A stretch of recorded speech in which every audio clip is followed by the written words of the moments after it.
Assalamualaikum warahmatullahi wabarakatuh. Alhamdulillahirabbil alamin. Nahmaduhu wa nasta'inuhu wa nastaghfiruh wa na'udzu billahi min syururi anfusina wa min sayyiati a'malina. May yahdihillahu fala mudhillalah wa may yudlilhu fala hadiyalah.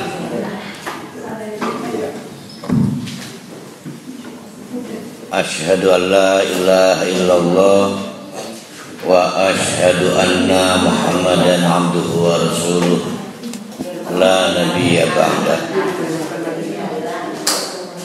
Kemarin kita mengulang pengantar untuk kajian kita terhadap surat Al-Baqarah. Mari kita mulai mengkaji, belajar bersama ayat-ayat dari surat Al-Baqarah. Mudah-mudahan hari ini kita bisa menyelesaikan sampai 4 atau 5 ayat. Ini yang pertama, kita upayakan lebih dalam, lebih lebar. Nanti ayat-ayat berikutnya akan lebih mudah lagi. Mari kita kaji ayat-ayat kita. Kita mulai dari alif, lam, mim. Alif, lam, mim.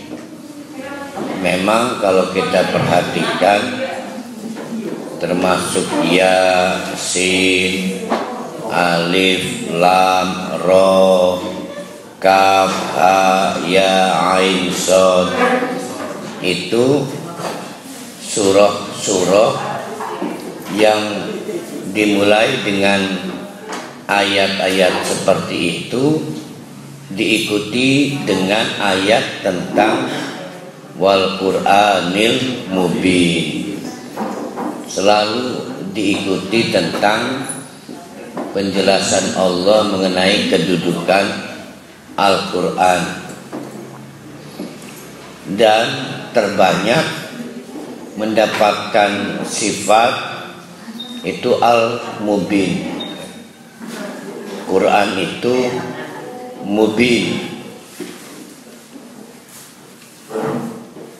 Sebelum kita masuk alif lam mimnya,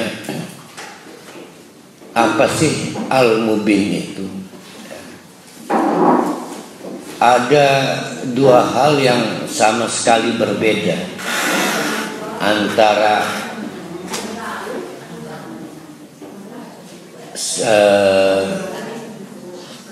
simple dengan jelas. Itu berbeda.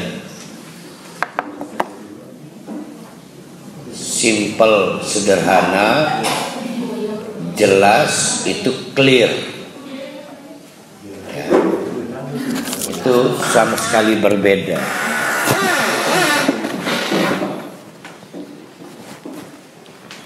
Pak Supriyadi, iya kita tulisan ini. Ada simple, ada clear, sederhana, jelas.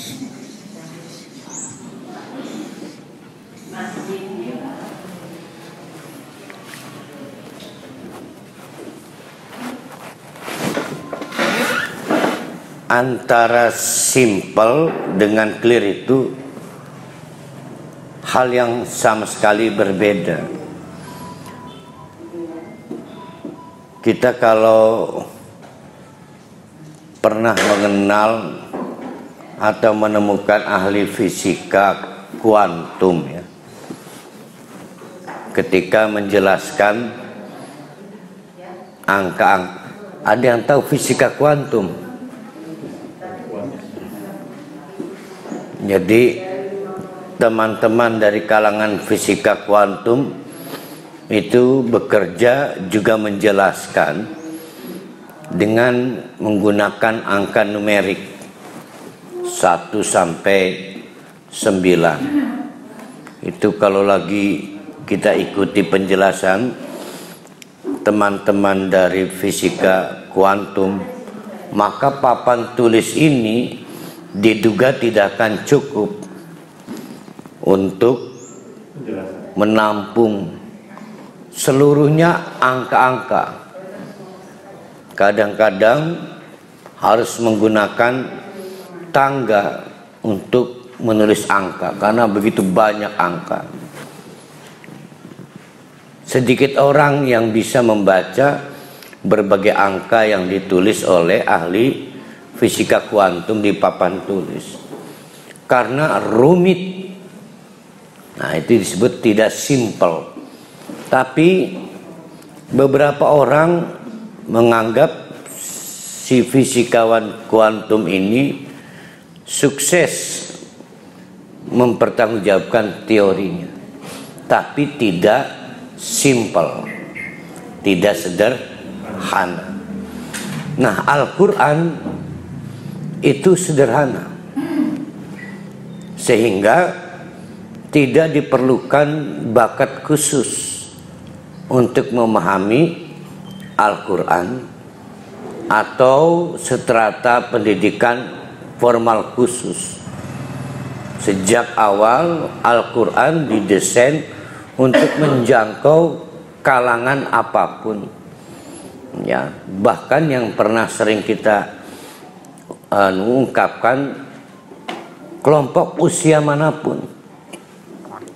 Kita akan menegur anak kita karena membaca sesuatu buku yang menurut kita belum wayahe, belum pantas, belum saatnya. Tapi tidak untuk Al-Quran, ya. Luar biasa antara yang usia tua dan masih anak-anak memegang buku yang sama, ya, itu luar biasa, dan itu disebut dengan simple. Tapi kembali lagi kepada model ahli fisika kuantum pada saat menjelaskan angka-angka di papan tulis, itu tidak simple, tapi ternyata tidak clear juga. Hanya sedikit orang yang menganggap clear, tetapi Al-Quran selalu clear, ya, bahwa 1-2 orang lambat untuk mencapai tidak menyatakan Al-Quran sulit didekati, gitu ya. Ada yang baru seperti Pak Rohali ini butuh 1 jam baru paham, ya. Tapi Parian 10 jam baru paham. Tapi tetap Al-Quran itu bersifat clear, ya. Dan teori-teori orang yang bukan Al-Quran, buku, itu tidak pernah clear.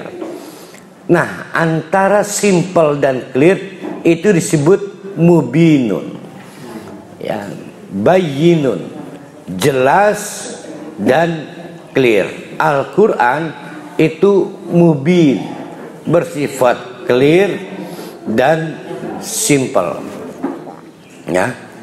Itulah gagasan dasar dari Al-Quran. Maka timbul pertanyaan, di sisi mana mubinnya ketika Allah meminta kepada Nabi Muhammad menyampaikan wahyu berbunyi alif lam mim. Di mana simpelnya, di mana clearnya. Juga yang lain, Yasin, alif lam ro, kaf ha ya ain sod. Di mana simpelnya, di mana clearnya. Kalau kita tarik kepada prinsip keilmuan modern, sesuatu menjadi disebut rasional ketika boleh ditanyakan objeknya itu. Yang kedua, memberikan dampak atau bermanfaat. Lalu terhadap kasus alif lam mim, apa yang boleh ditanyakan? Itu loh. Bertanya arti jelas tidak kan ada artinya. Lebih lebar lagi dari arti makna, tidak lebih ketemu lagi. Alif lam mim sulit ya. Begitu bertanya soal dampak, manfaat, tambah bingung lagi. Nah, bagi pengguna bahasa Arab bingung. Tapi bagi pengguna bahasa Inggris juga bingung. Nah, maka lahirlah kaidah bahwa tidak semua hal layak ditanyakan. Tidak semua hal layak ditanyakan. Sampai kemudian Allah memberi izin untuk bertanya. Kaidah kedua, tidak semua hal layak diketahui sampai Allah memberi izin hal itu untuk diketahui. Yang pertama, seperti Allah menyatakan wa antum ay wa nahnu nukhrijukum min butuni ummahatikum. Kamilah yang membuat kalian itu keluar dari rahim ibu-ibu kalian. Wa antum la tas'aluna syai'an, dan kalian sama sekali nggak tahu apa-apa. Allah yang bikin, sampai kemudian Allah secara keilmuan Allah memberitahu sesuatu. Tuh. Kan waktu kita serot dari ibu kita, wa antum la tas'aluna syai'an, uru-uru apa-apa, bahkan tidak tahu siapa diri kita dan siapa yang terdekat dengan kita. Tidak tahu apa-apa. Nah, itu disebut ummiyun. Nabi Muhammad itu ummi. Nah, keummian Nabi Muhammad bertahan sampai meninggalnya. Dan tradisi di Mekah juga begitu. Jadi Nabi Muhammad tidak sendirian, karena setelah ummi wa antum la tas'aluna syai'an wa nahnu nukhrijukum min butuni ummahatikum, dan kamilah yang mengeluarkan kalian dari rahim-rahim ibu kalian. Wa antum la tas'aluna syai'an, kalian tidak tahu apa-apa. Sampai meninggal tidak mengubah posisi itu ke pendidikan formal. Jadi posisi cerot itu namanya informal atau non formal. Sedikit sekolahan sudah berubah jadi non formal. Nah, orang-orang Mekah tidak punya tradisi non formal, tidak punya tradisi formal. Nabi Muhammad berada di setting itu. Begitu pindah ke Madinah, maka bertemu dengan cendekia, ustadz, kiai dari agama-agama yang lebih dahulu eksis, baik Nasrani maupun Yahudi. Mereka punya madrasah-madrasah formal, sehingga mulai terlihat perbedaan kualitas Muhammad dan para sahabat yang hijrah dari Mekah ke Madinah itu ummi. Tapi berita baiknya, kedua belah pihak, baik yang ummi maupun tidak ummi, adalah pengguna bahasa Arab. Pengguna bahasa Arab. Nah, di luar pengguna bahasa Arab disebut ajem. wong asing, orang asing. Nah, Al-Quran ini didelivery dengan menggunakan Arabian mubinan, bahasa Arab yang clear dan simple. Tapi tetap saja untuk kasus Alif Lam Mim buntu. Nah, maka aneh, tidak bisa didekati secara ilmiah sekalipun. Ini Alif Lam Mim ini apa itu? Nah, maka kasus Alif Lam Mim itu kemudian menjadi dasar orientasi kita mendekati Al-Quran, bahwa ketika kita membaca Al-Quran, bersikaplah tidak tahu apa-apa sampai diizinkan oleh Allah untuk mengetahui apapun. Itu yang pertama atau yang kedua. Yang pertamanya, bersikaplah tidak mencari tahu apapun sampai Allah mengizinkan kita untuk mencari tahu sesuatu. Ini penting, karena tidak boleh bersikap misal begini pada Al-Quran.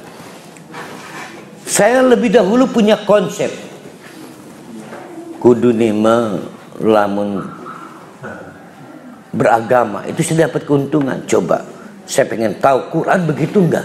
Itu enggak boleh. Kita sedang menguji teori Allah kan? Itu enggak boleh. Kita harus kosong. Kalau enggak memuaskan teori dalam Quran ini, saya enggak mau beriman pada Allah. Dijamin enggak akan ketemu mubinnya.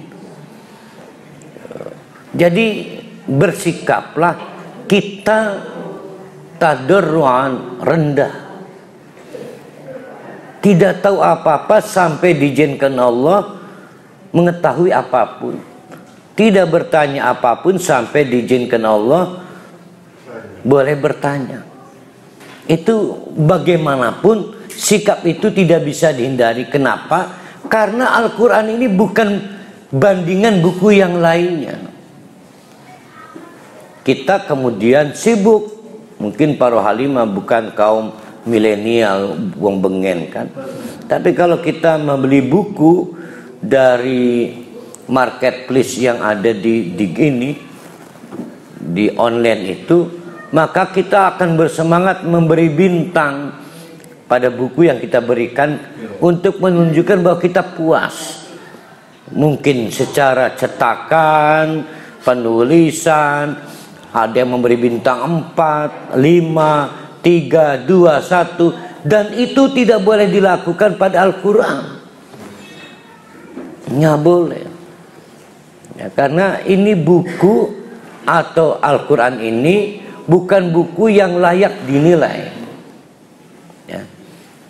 Maka Alif Lam Mim dijamin yang pengguna bahasa Arab juga tidak mengerti, apalagi yang ajam, tambah tidak mengerti lagi. Tetapi juga kendati pun sebagai pengguna bahasa Arab tidak boleh bertanya Alif Lam Mim ini apa, apalagi yang ajam, yang tidak pengguna bahasa Arab. Itulah batas pengetahuan kita. Semua akan diselesaikan Allah pada saatnya nanti bertemu Allah. Makanya bercita-citalah masuk surga, bertemu Allah untuk menyelesaikan banyak pertanyaan yang belum selesai, yang Allah sendiri langsung menjawabnya. Itulah fakta realitas Alif Lam Mim.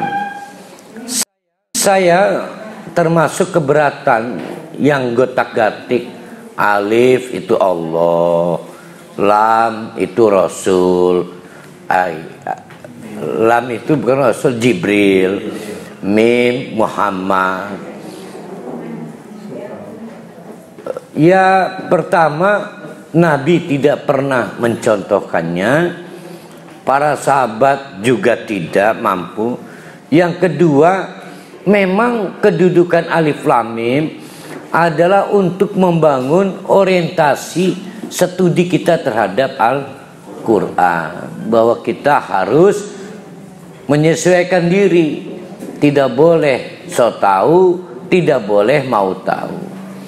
Jadi ada saatnya kita bisa membedakan mana yang layak ditanyakan dan mana yang tidak layak ditanyakan, mana yang layak diketahui dan mana yang layak tidak layak diketahui. Dan Al-Quran akan mengajarkan kita semua tentang hal itu.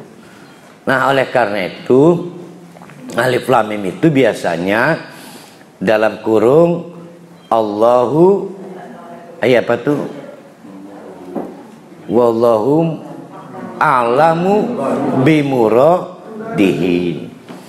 Nah, kalau kita panjangkan, nantilah kita tanyakan langsung pada Allah. Itu kalau kita panjangkan. Mengko ditakoni ini Allah. Lah lamun pengen oleh jabani manji surga. Karena Allah tidak akan menemui kita kalau kita tidak di surga. Nah, itu sekelumit tentang alif lam mim sudah kita pernah kaji di minggu yang lalu. Mari kita masuki ayat-ayat berikutnya. Zalikal kitabul la raiba fihi hudal lil muttaqin. Ini juga pernah kita sambil jalan kaji pada pertemuan minggu lalu. Ada 4 kata kunci pada ayat 2 itu. Yang pertama adalah kitabun, yang kedua la raiba atau raibun, yang ketiga hudan, yang keempat al-muttaqin.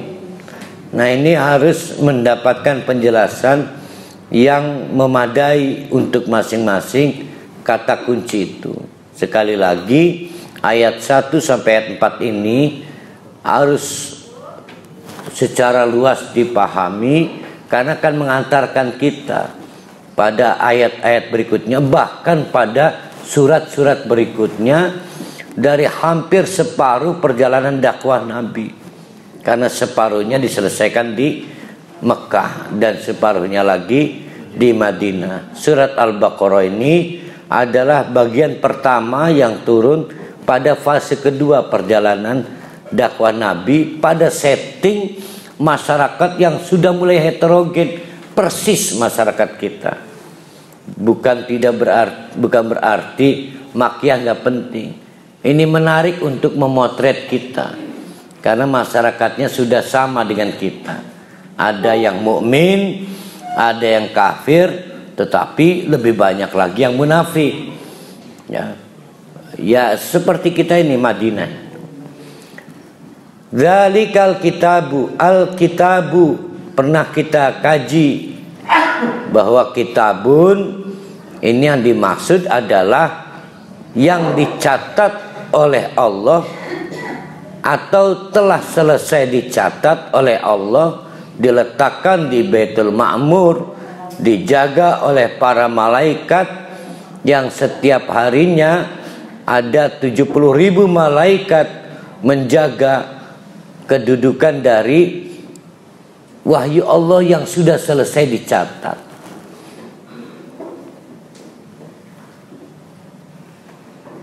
Maka disebut Quran terjadi bukan di Baitul Ma'mur, terjadi di dunia.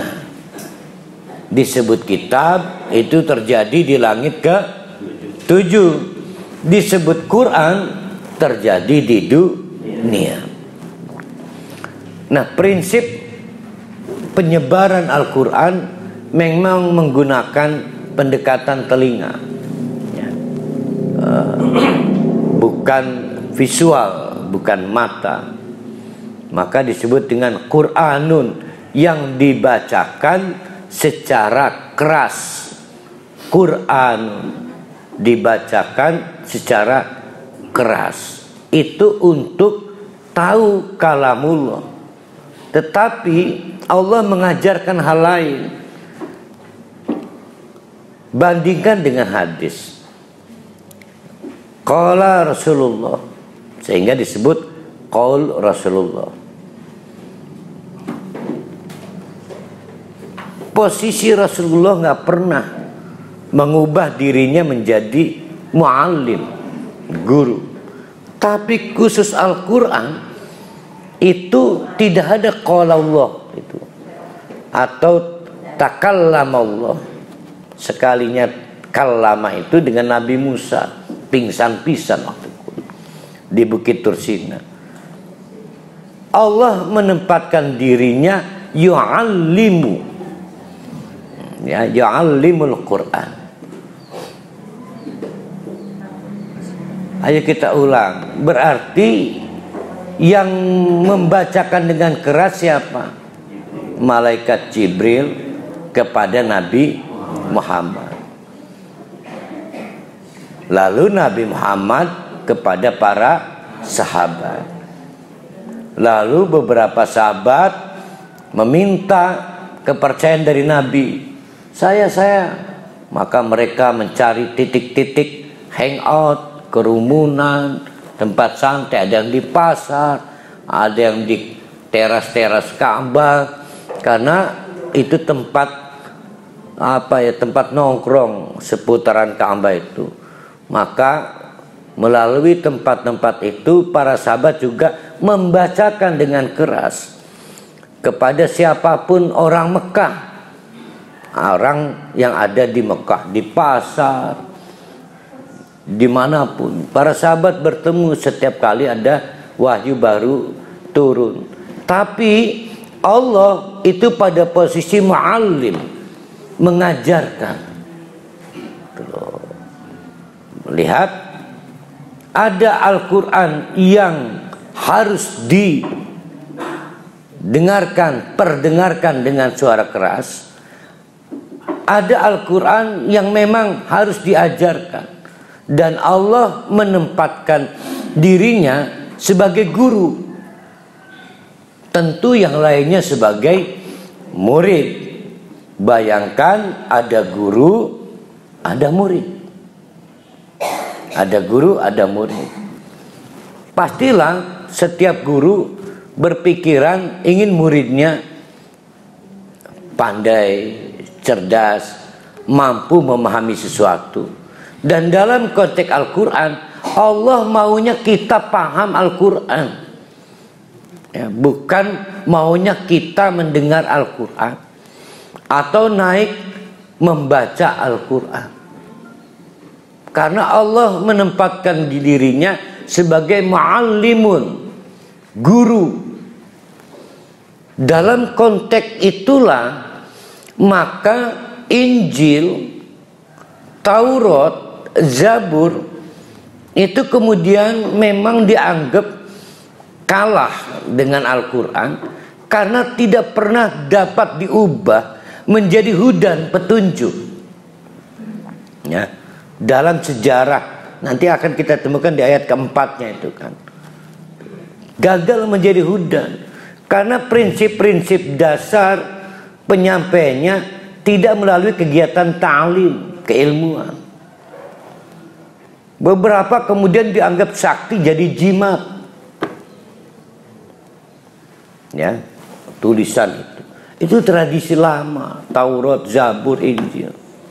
Namun para wali ngulang maning jadi wafak, kembali lagi ke zaman SpongeBob. Ya, tradisi lama. Nah, dzalikal kitabu la raiba fihi hudal lil muttaqin. Bagaimanapun akan memperbaiki kegagalan sejarah umat berinteraksi dengan kitabnya. Allah menyatakan zalika, itu tuh Alkitabu, kitab itu. Gimana tuh cara memahaminya tuh? Zalika, kitab itu tuh, Alkitabu itu tuh kitab. Gimana tuh? Jadi memang audiennya sudah lama mencari tahu soal kitab yang paling terakhir ini. Jadi dalam sejarah peperangan antara Mekah dan Madinah, Orang-orang Yahudi dan Nasrani ini pegel keleh baik kelan wong Mekah, yang mereka tidak punya tradisi wahyu karena mereka ini paganis. Setiap kali kalah perang selalu saja muncul dalam puisi-puisi orang-orang Madinah, sok aja ngarep suhur, boleh kalian merasa menang sekarang, tapi tunggu pada saat kitab itu turun, kamu akan kalah semuanya. Jadi memang kitab ini dinantikan, dan nabinya dinantikan sebagai Ratu Adil. Orang-orang yang kalah selalu menunggu Ratu Adil ini. Orang-orang Madinah ini orang yang punya sejarah kalah baik lamun perang melawan orang-orang Mekah. Ya, ini perang antar suku, kawasan antara kawasan Mekah dengan kawasan Madinah. Samalah dengan kita, anak kita gulet kelan anak wong. Nggu tonggo nih abah kita ya. Selalu begitu. Dan kitab ini lama dinanti karena pertama pernah diinformasikan dalam wahyu lama, Injil, Taurat. Yang kedua dibutuhkan untuk menaikkan moral setelah mereka sering kalah perang. Tuh. Maka kata Allah, zalikal kitabu, kitab yang sering kalian bicarakan itu, la raiba, tidak perlu diragukan lagi. Ini sekarang sudah datang. Itu maksudnya itu tuh ya. Ini artinya audiennya memang tentang atau kepada mereka yang lama mendiskusikan kapan itu tekanin Nabi, datangnya Nabi pamungkas yang katanya akan membawa kitab yang siapapun membaca kitab itu akan memperoleh kemenangan kapanpun dan dimanapun. Mereka orang-orang yang selalu kalah. Tuh, itu sebetulnya tuh maksudnya. Nah, dzalikal kitabu, kitab itu memang posisinya jauh secara fisikly, ada di Baitul Ma'mur di langit ketujuh, tetapi dzalika itu juga menunjukkan hal yang jauh waktunya karena pernah menjadi diskusi, obrolan. Paham ya? Nah, selama ini kan dzalika itu kan karena di langit ketujuh jauh ya. Memang kalau kita perhatikan sebaran ayat Allah, Al-Quran menggunakan kata haza itu ketika nahnu mewahyukan ya, itu pakai haza. Dan kami wahyukan hazal kitab ini maksudnya Quran ini tuh barangnya ada. Zalika itu ada di lauh mahfud, tetapi sebetulnya zalika juga menunjukkan hal yang biasa kita bicarakan. Ko wong iku sing ditonggo niku. Itu pakai zalika. Tuh, audiennya adalah orang-orang yang pernah mendapat informasi dari kitab sebelumnya. Mereka ini Nasrani, mereka ini Yahudi. Tuh, dan tentu saja umat Nabi Muhammad yang direct, yaitu yang sudah bersyahadat. Kalian umat Islam, Nasrani, Yahudi, zalikal kitabu, itu loh kitab yang kalian perdebatkan kapan datangnya.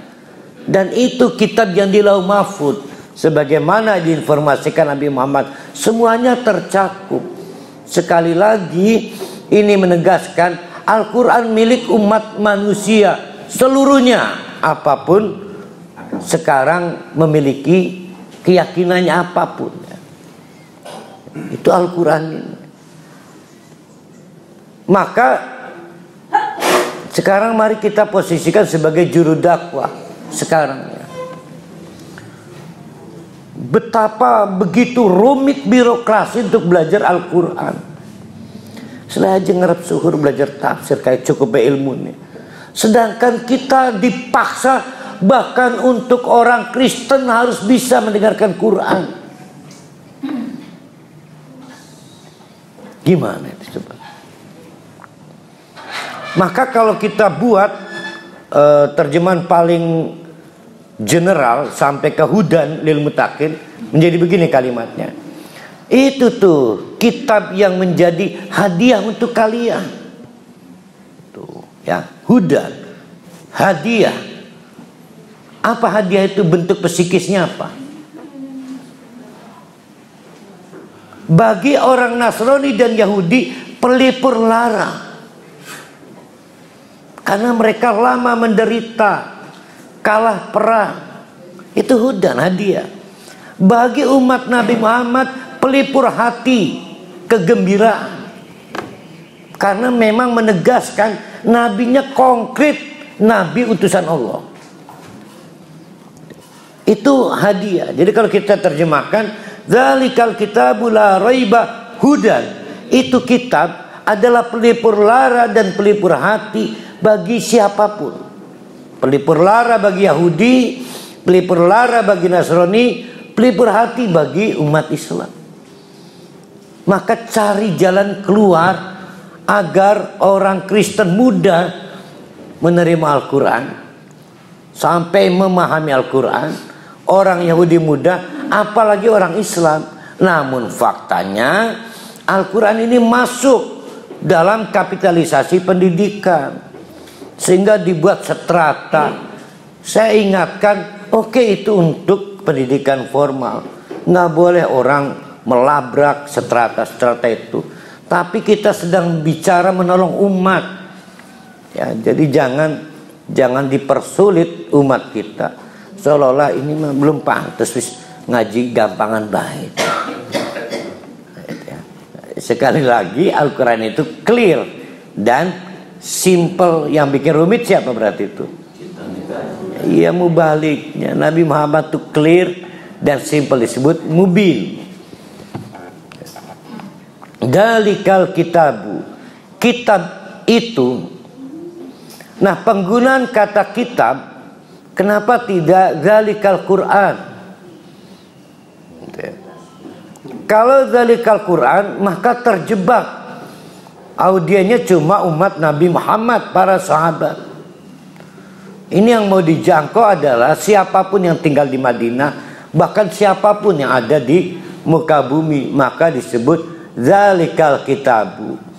Kalau memakai penjelasan itu, maka kemungkinan pertama adalah zalikal kitabu itu mubtada, subjek. Maka berikutnya adalah predikat la raiba, sehingga zalikal kitabu, kitab itu is la raiba, tidak ada keraguan. Clear ya, clear. Kamu nunggu kan? Itu clear. Tuh, itu la raiba. Boleh jadi juga model kedua, alif lam mim is adalah zalikal kitabu. Alif lam mim adalah kitab itu yang kalian tunggu. Namanya memang kita nyebutnya Al-Quran, tapi pernah punya nama alif lam mim. Pernah punya nama juga Yasin. Pernah punya nama Kaf Ha Ya Ain Shad. Nah ya, pernah punya nama. Wah, arane akeh. Cuma kita bersepakat salah satu legend namanya Al-Quran. Tapi alif lam mim adalah salah satu namanya. Sehingga alif lam mim mubtada, subjek, dzalikal kitabu, predikat atau khabar, atau gini, alif lam mim mubtada, dzalikal kitabu dan seterusnya khabar jumlah. Nah, itu baru rumit tuh buat para ahli. Yang lainnya mah gampang. Cuma itu doang yang rumit, yang lain gampang. Ya, karena urusannya urusan jumlah mufidah kan. Ada 4 model lainnya. Nah, tambah paleng kan. Nah, kita anggap gitu aja. Zalikal kitabu, kitab itu menunjuk kepada posisi fisik ada di langit ke-7, tapi juga menunjuk posisi secara non fisik adalah sesuatu yang lama dibicarakan, sesuatu yang lama menimbulkan rasa penasaran, bagaimana bentuknya, kapan turunnya, nabi siapa yang beruntung, dari kalangan umat mana yang kemudian mendapatkan kepercayaan menjadi pembawa dari kitab itu. Maka disebut dengan zalikal kitabu la roiba. Kata kuncinya roibun.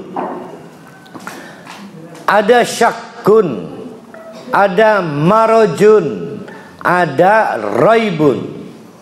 Sama artinya ragu.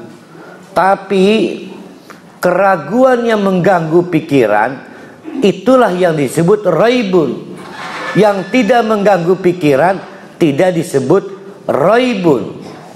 Maka Allah mengatakan la roiba, tidak perlu mengganggu pikiran lagi ya. Seolah sudah lama mengganggu pikiran. Siapa yang terganggu pikirannya tentang kapan turunnya kitab itu? Ya tentu orang Nasrani, orang Yahudi. Ya, karena lama sudah menunggu kitab itu. Di tengah-tengah orang butuh obat penawar karena derita. Solusi kemenangan karena kalah perang terus dalam berbagai peperangan melawan orang-orang dari kawasan Mekah. Maka datangnya kitab dan datangnya Nabi mengganggu pikiran. Suwi amat, kapan tekane ning wilayah endi, itu mengganggu pikiran. Maka disebut roibun. Salah-salah gawe ruwet hati, maka disebut roibun. Salah-salah mengganggu tidur, maka disebut roibun. Keraguan jenis itu, ya, keraguan yang menimbulkan keguncangan pikiran. Nah, itu yang pernah saya sampaikan di minggu lalu. Tidak akan sama ragu ketika itu tadi saya lihat Pak Rohali apa Pak Nasrullah ya, Pak Rohali Pak Nasrullah, sampai saya gak enak makan, gak enak tidur mikirkan tuh Pak Rohali Pak Nasrullah. Nggak ada orang yang gak enak makan mikirkan itu Pak Nasrullah apa Pak Rohali ya. Atau itu mobil lewat itu Hyundai apa Wuling ya, sampai akhirnya ada apa ngelamun, mau kah kepikiran Hyundai apa Wuling. Nah itu bukan roibun, bukan. Ya, roibun itu sesuatu disebut roibun ketika mengganggu hati, mengganggu pikiran. Rupanya kitab yang lama dinantikan ini sudah sampai taraf mengganggu pikiran bagi yang menantinya, bagi yang menunggunya. Maka kata Allah, zalikal kitab, itu tuh kitab yang lama kalian nantikan, yang lama kalian bicarakan, la raiba, sudah nggak perlu lagi mengganggu pikiran kalian. Ya seolah seperti itu ya. Menjadi sumir artinya sudah dijamin tidak akan ragu lagi. Ragu gimana, wong belum pernah memperdebatkan kok kita. Untuk kasus kita nggak punya problem dengan Al-Quran.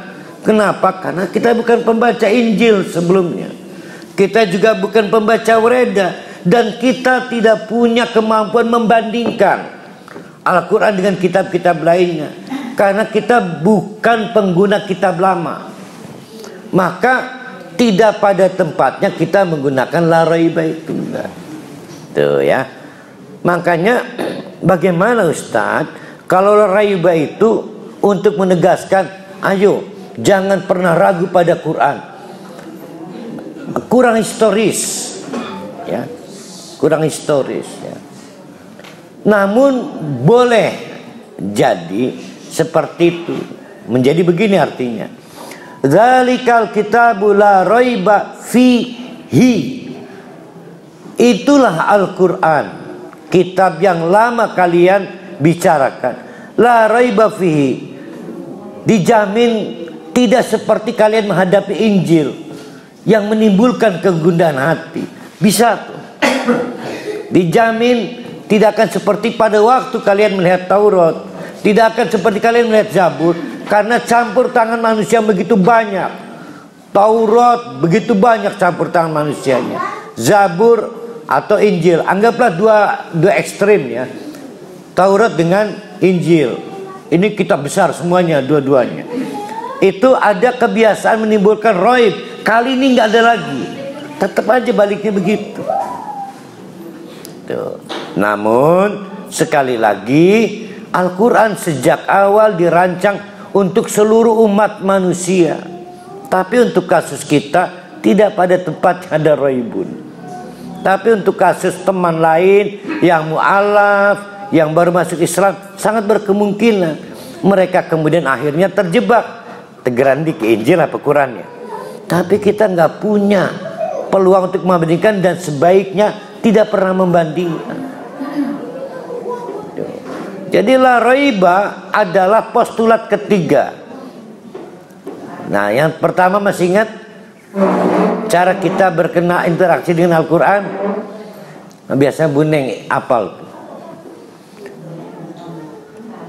Tidak pernah bertanya sesuatu sampai kemudian Allah mengizinkan untuk bertanya tentang sesuatu dalam Al-Quran. Itu kaidah pertama.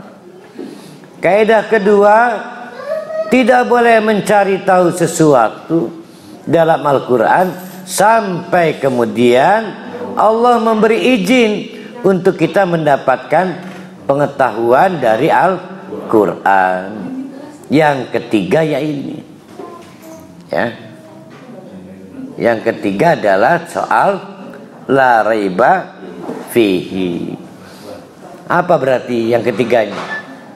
Tidak boleh membandingkan Al-Quran dengan apapun.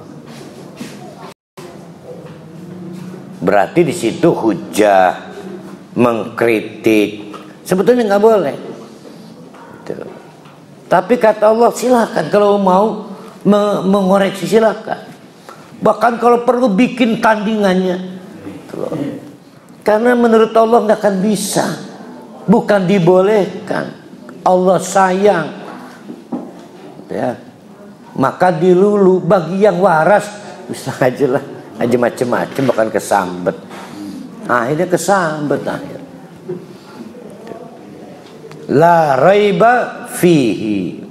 Nah, ini baru kita masuk hudan lil muttaqin. Hudan. Hudan posisinya adalah nasab i'rabnya. Hudan nasab. Itu sama dengan di ayat 185, Syahrul Ramadan alladzi unzila fihil Qur'an hudan wa bayyinatim minal huda wal furqanina.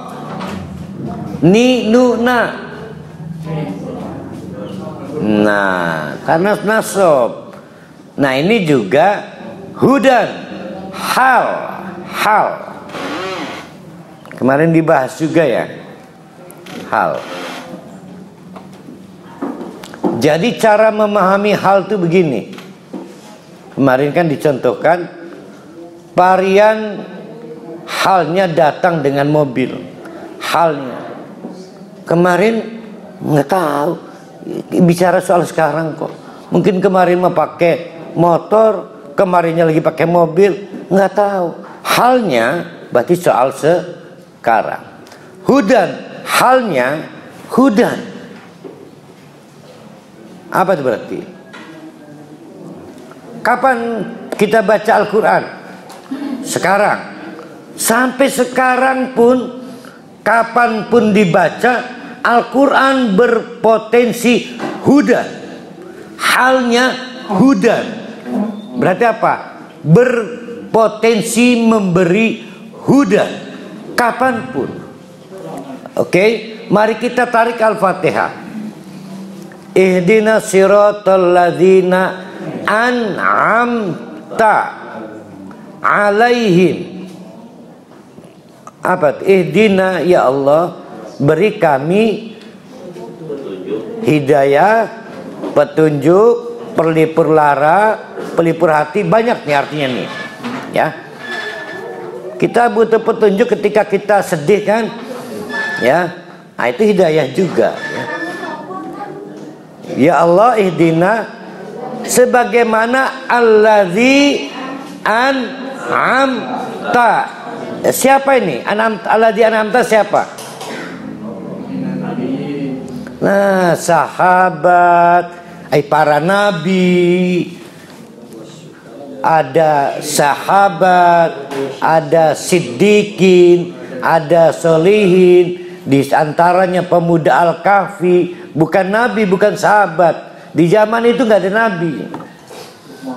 Dan bukan orang pintar, ada Luqman. Tapi kita mau bilang, kenapa? Apa sih kita hidup di era sekarang? Pasti sulit dapat hidayah kan? Kita akan bilang begitu kalau kita paham Al-Fatihah. Ihdinas siratal mustaqim. Siapa mustaqim? Yaitu orang yang beroleh jalan alladzi an'amta sing bengengkah. Itu cerita masa lalu. Orang-orang yang pernah sukses, para nabi dari Adam sampai Muhammad, ada 240.000 nabi. Kita hanya tahu 25. Ada 413 rasul. Kita hanya tahu 25. Dan itu adalah alladzi an'amta sing bengenku. Betapa enaknya sahabat dekat dengan Nabi, pasti dapat hidayah. Betapa enaknya tabi'in dekat dengan sahabat. Betapa enaknya yang dapat perang. Mereka menjadi syuhada di perang Badar. Lah kita kapan perangilah ke perang? Tuh. Kita kemudian bertanya, betapa tidak beruntungnya kami ini ya Allah. Maka dijawab, la raiba fihi hudan. Sampai kapanpun aktual Al-Quran itu hudan. Nah itu maksudnya hal, ya. Jadi memahami i'rab hal itu begitu.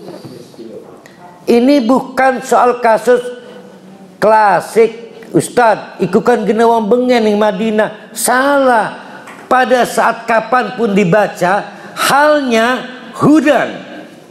Nggak pernah ada matinya. Kemampuan Al-Quran menjadi huda. Paham ya halnya? Hal itu berarti penjelasan kekinian. Lah terserah kapan bacanya. Lah bacanya di menjelang 1 detik saat kiamat, ya hudan. Kapan itu para wali? 1 detik menjelang kiamat itu.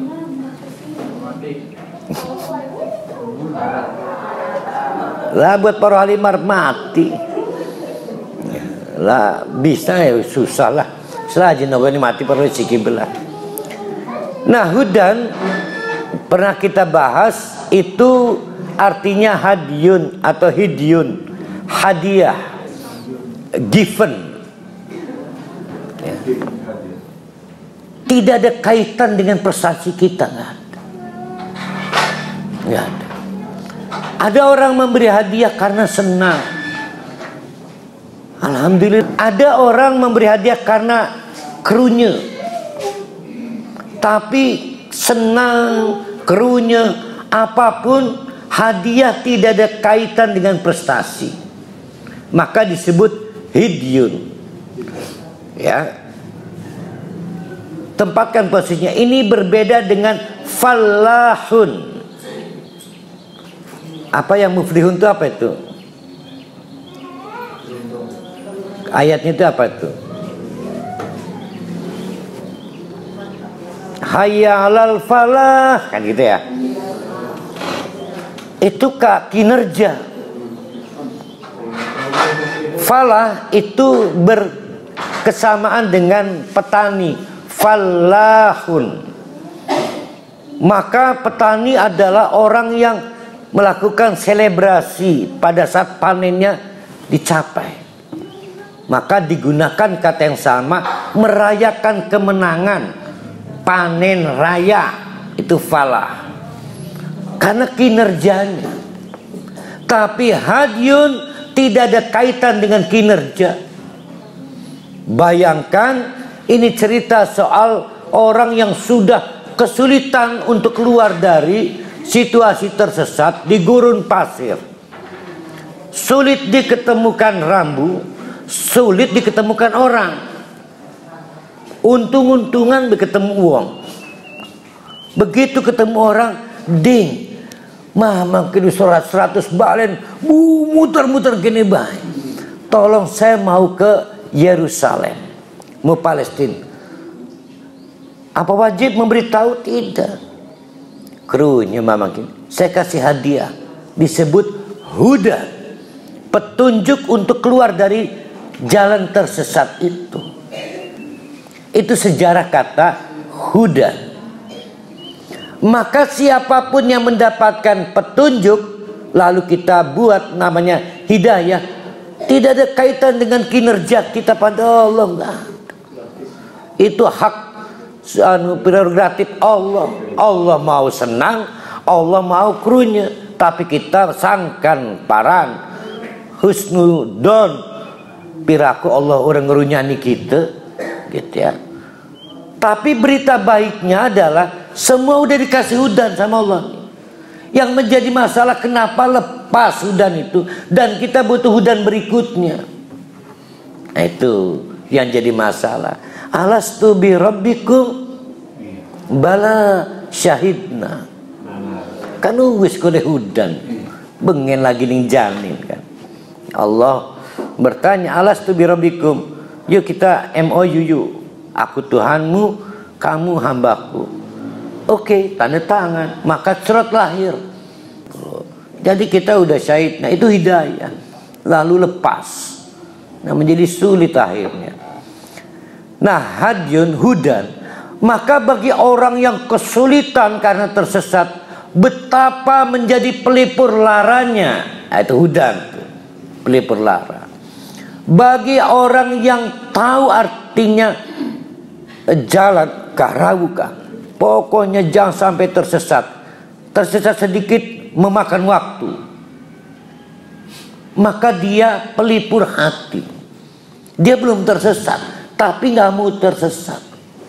Akhirnya ada teman ngasih tahu, Kang, jalan terdekat, waktu yang paling cepat, kata GPS nih. Nah, itu disebut huda. Tuh. Jadi pengen sampai tapi tidak terlambat waktu, tidak melebar jalan. Nah, itu juga disebut hudan. Maka hudan adalah persoalan pelipur lara, pelipur hati. Pelipur lara bagi yang sedih, pelipur hati bagi yang memang tidak sedih. Kedua-duanya tidak pernah berhenti kita butuhkan. Maka dia menggambarkan hudan itu seperti air yang harus kita minum terus karena haus, atau makanan yang harus kita konsumsi terus kalau tidak kita ingin lapar. Dia terus menerus. Tidak boleh ada waktu kita berhenti minum. Tidak boleh ada waktu kita tidak punya stok untuk makanan. Maka disitulah posisi huda. Kita akan haus, kita akan lapar kalau tidak ada huda. Allah menyatakan dzalikal kitabu la raiba. Itu tuh kitab yang kalian lama obrolkan, diskusikan, nantikan. La raiba fihi. Sudah tidak perlu berdebat lagi, ini kitabnya. Sudah lama mengganggu pikiran kalian. Hudan, ini akan menjadi pelipur lara kalian. Sudah cukup kalian itu kalah perang. Sudah cukup kalian itu tersesat. Injil, Taurat, Zabur gagal mengantarkan kalian karena sudah tidak roib lagi, diacak-acak oleh sarjana-sarjananya. Sekarang la raiba, tidak mengganggu pikiran lagi, hudan. Maka pada bergembira, hudan, mendapatkan hadiah dan petunjuk. Nah, itu hudan lil muttaqin. Nah, ini yang belum kita bahas, kemarin bahas. Nah, bahasa Arab aslinya adalah, kita kalau bahasa Arab tua ada istilah farasun wakin. farasun waqil.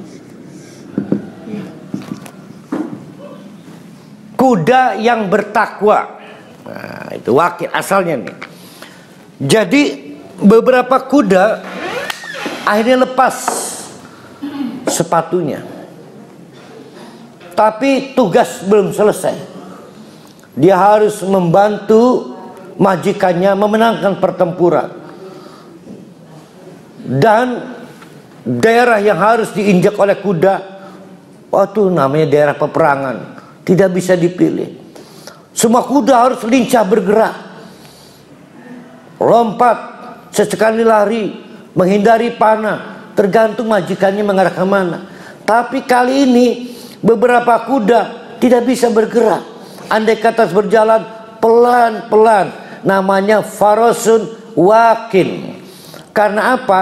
Tiba-tiba kakinya menjadi sensitif, tidak ada sepatunya. Dia mencari-cari jalan, khawatir kena batu kerikil atau yang panas. Begitulah nasib kuda. Kenapa kuda itu dikasih sepatu? Supaya tidak punya kepekaan lagi, hilang sensitivitasnya. Lamun kita mengkekapalan tuh, maka jangan pakai obat ngilangkan kekapalan. Kau ini melakukan lambat. Milih-milih. Nah, para rohali Rabi lamun sikil kekapalan di alam. Ya Allah, sikil bertakwa ini. Dari situlah timbul kata takwa, yaitu soal kuda yang berjalan hati-hati karena tidak mau menyakiti kakinya. Dia semacam cover, proteksi, perlindungan diri. Maka kata takwa juga digunakan di Al-Muzammil ayat 17. Allah bertanya, laju kalian bagaimana ittaqo, melindungi diri dari api neraka, ketika bayi-bayi saja itu rambutnya menjadi beruban saking panasnya. Tuh. Itu Al-Muzammil ayat 17 kan. Tuh. Itu digunakan kata ittaqo, melindungi diri. Arti yang paling baik bertakwa adalah wiqayatun, perlindungan diri, penjagaan diri, sehingga untuk kepentingan itu dia berhati-hati memilih jalan. Saya takut tersesat. Lil muttaqin, siapapun yang berhati-hati melindungi diri karena takut tersesat, maka dia akan menemukan zalikal kitabu itu sebagai huda, hadiah yang layak. Tapi orang yang mendekati Al-Quran tidak untuk menjaga dirinya, maka nggak pernah jadi huda. Itu maksudnya. Kalau ada pertanyaan, Ustaz, kita mau paham, sing cilik melik maca Quran, tapi durung pernah dapat Al-Quran sebagai hudan. Lawan dia nggak pernah bertakwa kok. Nah, itu simple dulu. Kita kembali ke Al-Muttaqin. Ini kan pakai alif lam yang menyebabkan dia menjadi isim fa'il, ya. Menyebabkan dia menjadi isim fa'il. Pertama, bayangkan menjadi rumit kalau kalimatnya menjadi begini. Dzalikal kitabu la raiba fihi hudal lil muslimin. Ya. Rumit betul. Atau dzalikal kitabu la raiba fihi hudal lil mu'minin. Rumit. Lil muttaqin lebih terbuka. Bahkan untuk orang yang seumur hidup maksiat, akhirnya tahu saya harus memperbaiki diri sekarang. Maka Al-Quran datang sebagai hidayah. Tapi kalau kalimatnya menjadi muslimin, maka orang kafir nggak akan dapat peluang. Tuh. Itulah opennya kata al-muttaqin. Hanya ini yang saya nggak mengerti, kenapa dia menjadi rumit. Al-muttaqin itu seolah-olah kelas atas di atas mukmin. Ini yang menjadi rumit. Dengan kata al-muttaqin, maka siapapun bisa masuk. Orang yang seumur hidup berdosa masuk. Orang yang seumur hidup kafir masuk. Sekarang dia mulai ingin berhati-hati. Jadi ketika visi untuk menjaga diri muncul, Al-Quran berubah, bukan Quran lagi. Dia huda. Ketika dia nggak mau lagi kembali ke jalan kesesatan, maka berubah dia jadi Al-Furqan. Kita bahas kemarin. Bagi yang masuk hari Sabtu, ya para lihat, yaitu farkun, seperti terbelahnya laut kanan, laut kiri, waktu Musa bersama Bani Israel menyelamatkan diri. Terbelah sejauh-jauhnya terbelah, maka disebut Al-Furqan. Disebut Al-Furqan kalau dia tidak mau lagi maksiat, terbelah sejauh-jauhnya terbelah. Tidak mau lagi zina, terbelah sejauh-jauhnya terbelah. Tapi dalam zina mana belum Al-Furqan namanya. Itu namanya Furqan, ya. Wong wingan sing bolos saya satu ini ya. Ini sama Al-Muttaqin, wah hebat, lebar banget. Maka kembali lagi, zalikal kitab, ini kitab untuk siapapun. Tetapi yang mampu mengubah Quran menjadi hudan bukan al-mu'min, bukan al-muslim yang sudah bersyahadat. Bahkan untuk yang masih kafir, dia kemudian merasa tersesat jalan, maka terimalah Al-Quran ini pakai hudan, dia akan syahadat. Nah, itu posisi Al-Quran sebagai hudan. Mari kita renungkan bahwa kita kemudian mempersulit diri. Gatikinnya aja siremnya sulit membuat nerima Quran hudan. Oh siremur salat-salat. Masalahnya bukan di situ. Yang harus kita terangkan, kamu tersesat jalan dan kamu butuh hadiah dari Allah. Apa namanya? Hudan. Gitu. Ya, jadi bukan ke mukmin dulu, ke muslim dulu, ke mukmin, tapi dari muttaqin ini kemudian orang menjadi yu'minuna. Dari muttaqin ini kemudian orang menjadi yuslimuna. Bagaimana sekarang kalau kita rubah skenarionya? Ya Allah, tingkatkanlah ketakwaan kami. Kami sudah beriman. Berarti beriman dulu baru bertakwa. Yang naik turun tuh iman. Tapi sekali orang bertakwa, dia harus memutuskan kapok atau tidak. Itu peristiwa takwa ya. Kan yang naik turun iman. Maka lil muttaqin, kita kembali lagi muttaqin, penggunaan alif lam ini kemudian menjadi isim fa'il menjadi penting, bahwa dia tidak berubah lagi sejak saat itu. Kenapa menjadi sejak saat itu? Ayo, masih ingat nggak? Dipengaruhi oleh kedudukan hudan sebagai hal kan, aktual kan. Jangan pernah bilang kita nggak beruntung, kita jauh jaraknya dari Nabi. Aktual terus masalah ini. Sejak saat itu kita bertakwa dan akan terus bertakwa. Nah itu namanya alif lam. Akan terus bertakwa, maka Al-Quran akan menjadi hudan. Dari situ turunannya ya kemarin itu hari Sabtu. Maka percayalah, Al-Quran syafi'an li ashabihi. Al-Quran akan menjadi syafaat. Al-Quran bahkan Al-Baqarah menjadi hujjatun, tahajun, tahajani. Al-Quran, Al-Baqarah, Ali Imran akan membantu debat apabila ada dipersulit dihisab. Tapi insya Allah nggak dipersulit lah. Oh, ruwet nggak dalam para hadis, mani surga. Tiga rahmat maka orang ya. Nah, secara demikian sekarang kita paham ayat 2 ini adalah seruan, terutama di Madinah.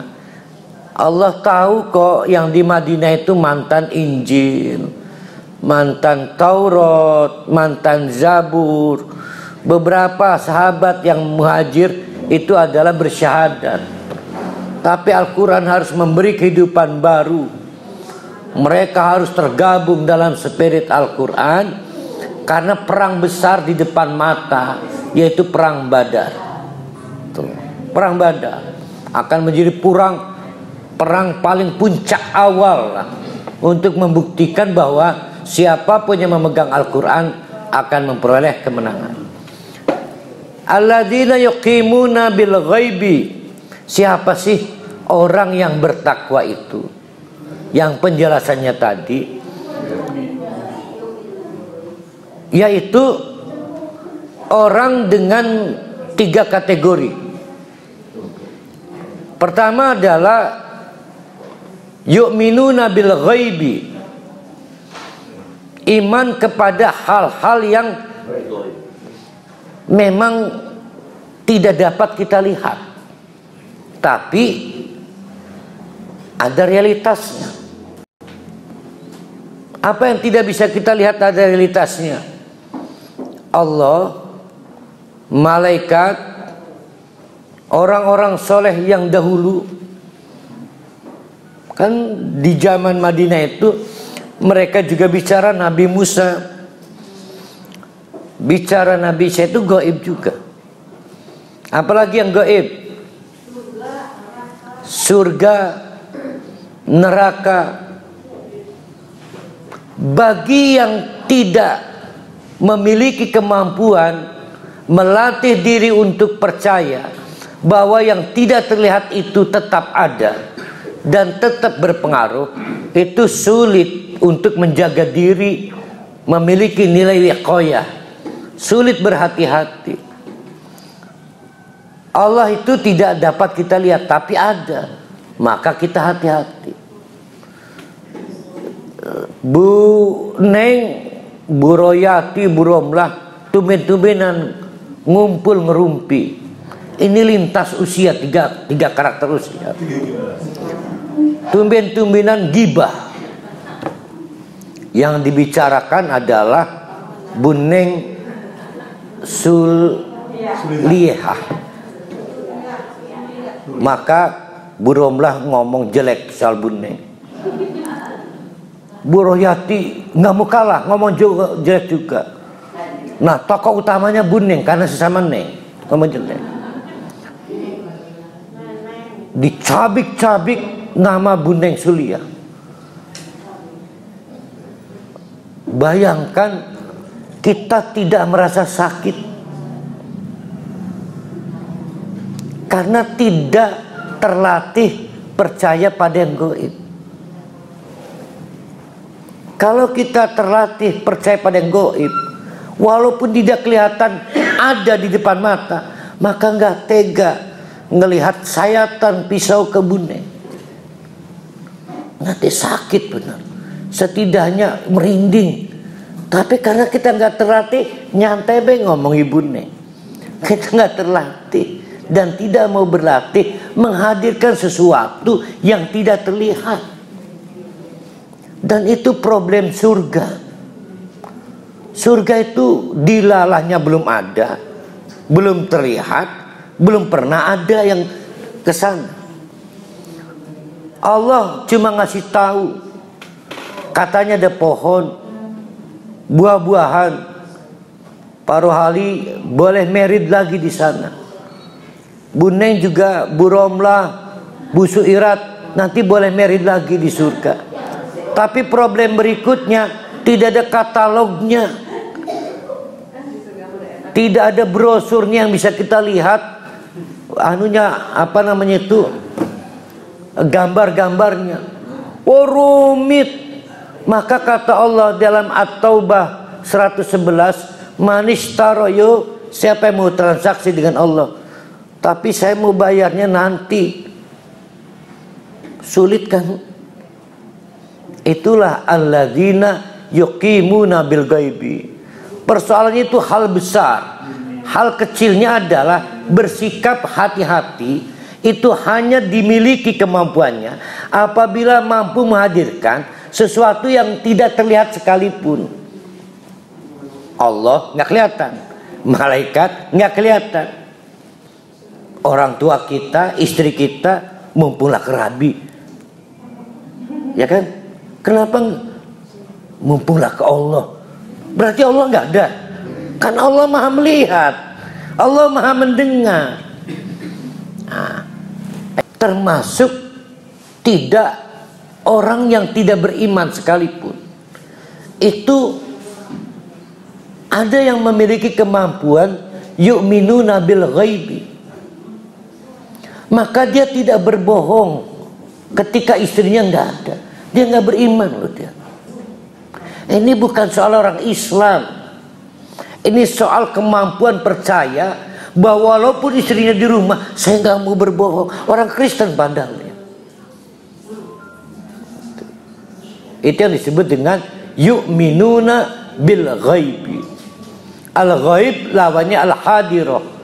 Kalau kita tidak mampu bertransaksi dengan Allah dalam posisi gaib, kita disebutnya tijaratan hadiratan. Tijarah hadirah, yaitu transaksi tunai, cash. Kalau kita lihat taksi-taksi Arab, ujrah, cash. Ya. Nah, kita nggak mampu, maka kita malas sedekah. Oh, nggak mampu kok. Kita nggak semangat kalau sholat, tidak ada faedah dunianya. Wong kita nggak percaya pada yang gaib kok. Kita perlu dimotivasi ustadz berbisan maning. Lamun salat duha kok ini lancar rezeki. Karena kita nggak mampu memahami gaib. Surga itu nggak tertarik gitu. Maka tolonglah kembalikan amal itu untuk transaksi gaib itu. Jangan dibuat hadirah dunia kan bahasanya kan. Yu'minuna bil ghaibi wa yuqimuna sholat. Kata iqamah sebagaimana sudah sering kita dengar, menegakkan segala hal berkaitan dengan sholat. Tapi pernah kita kaji di minggu yang lalu, ini berkaitan dengan kata iqamah juga. Iqamah yaitu setelah adzan. Adzan adalah pengumuman tentang waktu sholat. Iqamah adalah seruan untuk, ayo untuk apa?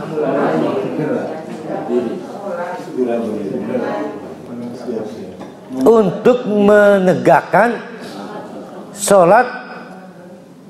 Tidak ada iqamah kalau munfarid loh.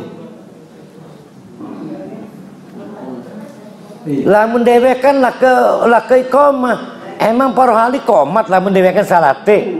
Lah ngajak siapa? Ugo ngedelang Allah bayur kedelang baik. Yaitu berkaitan dengan menegakkan sholat bersama orang lain, berjamaah. Maka kata yuqimunas sholat dapat didekati bahwa kalau kita aspek kehati-hatian, penjagaan diri, takwa itu, wiqayah itu mau tumbuh dan tumbuh terus, terjaga terus, itu harus berjamaah. Tentu tempatnya di masjid. Orang yang tidak biasa berjamaah di masjid akan kesulitan kontrol wiqayahnya. Bayangkan sehari 5 waktu. Maka diingatkan wong liyan ya, alhamdulillah. Terus saja. Tapi kalau lama nggak ketemu itu sulit. Maka kata yuqimunas sholata itu dapat didekati. Itu yang kedua. Yang ketiga, mau bisa membuktikan yu'minuna bil ghaibi. Itu kan persoalan non motorik. Lebih kepada alam pikir. Nah sekarang cara membuktikan wiqayahnya dari mana? Secara motorik, yaitu sholat itu.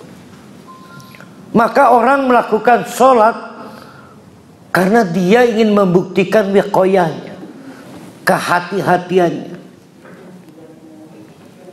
dalam hal motorik. Tapi dalam hal pikiran, hati-hati loh. Allah maha ngedeleng. Hati-hati loh. Walaupun istri kita nggak ada dekat kita, Allah maha melihat terus saja. Itu namanya wiqayah. Maka yu'minuna bil ghaibi, mewakili apa disebutnya ini? Lawannya motorik apa? Ya anggaplah pikiran, sedangkan kognitif. Sedangkan sholat mewakili motorik. Yuqimunas sholat. Nah ini yang sulit nih. Wa mimma razaqnahum yunfikun. Sudah sering kita bahas, min itu berasal dari kata menunjukkan urus kabeh, sebagian kecil. Kalau kita punya apel maka setengahnya. Kalau kita punya 2 apel maka 1 apelnya. Wamin, kalau misalnya wamin dari 2 apel 1 itu buat orang lain. Itu kalau kita berikan. Sekarang jadi masalah wamin ma. Ma itu adalah anything. Apa baik? Apa baik? Itu ma. Lebar, luas, apapun. Apapun yang pernah diberikan Allah, cuma sebagiannya kok. Tuh. Tolong infakkan. Nah kita perbaiki ya. Ini kata kuncinya bukan di min. Saya termasuk kadang-kadang urus kabeh min setitik doang.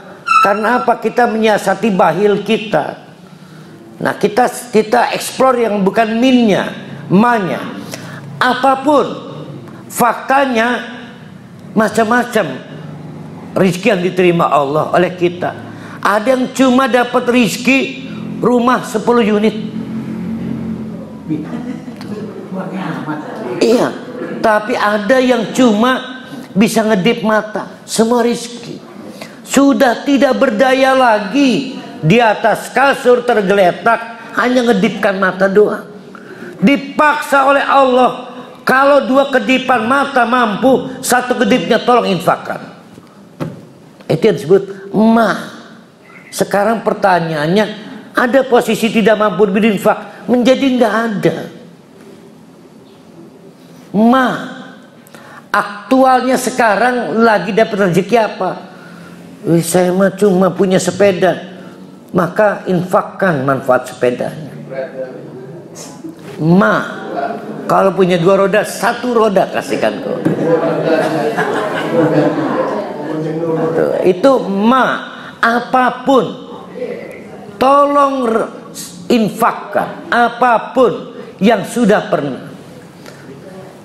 Nah anak saya dapat tas bekas headset ini nih, apa namanya nih, dari Jamal tuh ada talinya. Dibawa-bawa aja dasar bocah cilik Intan. Intan itu punya Mang Jamal. Ya tapi sekarang udah punya Intan kan. Ganti bocah cilik. Dan rupanya kita begitu, dikasih Allah tangan. Allah ini kan punya saya kan, padahal Allah yang ngasih. Begitulah terusnya. Dan semuanya kita seperti anak kecil itu. Maka mau saya minta karena mau dibuat mainan pasir. Intan sini, ini kan udah punya Intan. Ketika Allah mau ngambil, tolong setengahnya. Ini kan punya saya, sama aja. Seperti itulah kita itu. Dan Allah maha tahu. Oke, kata Allah, nggak semuanya, sedikit aja. Itu soal bakhilnya kita. Tapi betapa lebar potensi infak karena apapun. Maka menjadi menarik dalam kajian ini. Saya terpikir begini, saya mah nggak bisa lah tenaga mah, saya mah hartanya aja. Ternyata dia bukan pilihan. Hartanya yang 1 miliar, infaknya 500 juta. Para halimah udahlah 5 juta aja, wong punyanya 10 juta. Tapi tenaganya yang 1 lemah, ya udah setengahnya di lemah itu. Para wali kuat tengahnya, nggak ada yang tidak bisa diinfakkan, semua wajib diinfakkan. punya tangan. Orang apapun. Emang ada yang bukan dari Allah? Kan nggak ada. Berarti kan apapun. Paham gak itu?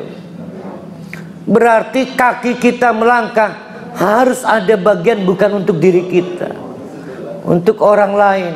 Maka aja duwe rabi siji, enda bisa melangkah ke yang lain.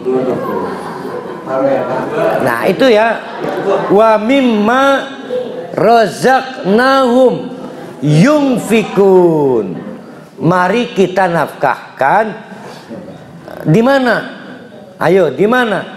Di situ tidak ada fil yatama, tidak ada fil masakin, tidak ada fisabilillah. Di mana? Karena nggak penting untuk siapanya. Yang Allah mau tahu seberapa kuat kita wiqayahnya, maka itu akan dapat kita perlihatkan seberapa kemampuan kita memahami cara bertransaksi Allah, yaitu soal akhirat. Soal akhirat, menafkahkan itu. Maka kata nafakun itu berkesamaan dengan munafikun. Dua-duanya yaitu nafakun, artinya lubang tikus. Tikus punya dua lubang. Dua-duanya bisa untuk masuk dan keluar. Dua-duanya bisa untuk keluar dan masuk. Maunya Allah, kita masuk dari dunia, keluar di akhirat. Mau tidak kita bertransaksi tapi dibayar nanti di akhirat? Mau tidak? Wih, sulit. Saya tawarkan, Pak Rohali nawarkan ke Parian. Parian, ada tanah 1 hektar, mau nggak? Mau. 5 juta doang. Wih, mau. Tapi nanti Parian nempatinya 50 tahun lagi ya? Nggak mau. Lebih gila lagi kata Pak Rohali, cuma Parian, maaf ya, memang 5 juta doang, 1 hektar loh. Ya saya mau, tapi boleh ditempati setelah Parian mati. Tambah nggak mau kan? Allah menawarkan ini, itu nggak bisa itu bertransaksi kalau nggak wiqayah. Tapi kalau kita mau menjaga diri, iyalah hati-hati, hati-hati, hati-hati, takut tersesat, maka kita infakkan. Itu puncaknya.